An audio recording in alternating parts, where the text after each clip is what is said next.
Dobar dan, moje ime je Marija Šverko i učenica sam 4. razreda gimnazije Andrije Mohorovičića u Rijeci. Moj se razred bavio proučavanjem života i stvaralaštva Franje Krežme. Franjo Krežma bio je osječki violinist, virtuoz i skladatelj iz kraja 19. stoljeća. Svoja je djela obogatio tradicijskom glazbom u plesovima iz naših krajeva, kao i utjecajima klasične glazbe iz kraja 19. stoljeća. Nalazimo se kod ekipa Ivana Plemenitog Zajca u Rijeci. Ivan Plemeniti Zajc bio je utjecajan hrvatski skladatelj koji je skladao u isto doba kada i Franjo Krežma. Što je bitno naglasiti je da je Ivan Plemeniti Zajc baš u to doba izrekao rečenicu kako za glazbenike u Hrvatskoj, isto kao i skladatelje, nema kruha. Pa je tako i sam Krežma, osim svog obrazovanja, i svoje uspjehe postizao više u inozemstvu nego u Hrvatskoj. Prođimo sada kroz park ispred Hrvatskog nacionalnog kazališta Ivana Plemenitog Zajca u Rijeci. Bitno je za povezati da je Franjo Krežma, kako je uzimao dijelove tradicijske glazbe i svih dijelova Hrvatske, za inspiraciju za svoja dijela često se služio i hrvatskim primorjem, pa tako i dijelovima oko našeg grada. Tako je na primjer nastala i skladba iz hrvatskog primorja.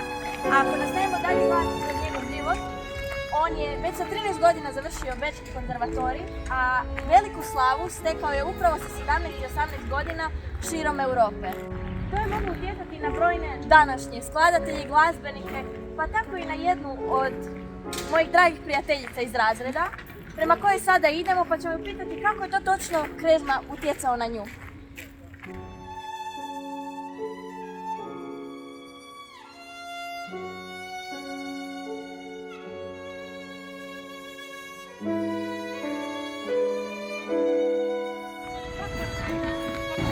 Malo je počelo kišiti, pa bismo se mogli prebaciti tamo ispod kazališta, pa ćemo nastaviti naš intervju. Hajde. Dakle, već znaš da je tema ove cijele godine zapravo koju radim bila Franjo Krežma, pa smo tako i tebe natjerali, ili možda potaknuli, da nakon dugo godina opet uzmeš violinu u ruke. Znamo da si svirala, išla si u osnovnu glazbenu školu, ali si onda pauzirala sa violinom. Pa reci, da li te ovo inspiriralo da stvarno nastaviš dalje svirati? Evo, kao što si već rekla, imala sam pauzu od 5 godina od sviranja violine na poticaj naše Hermije Kapović Kuharić.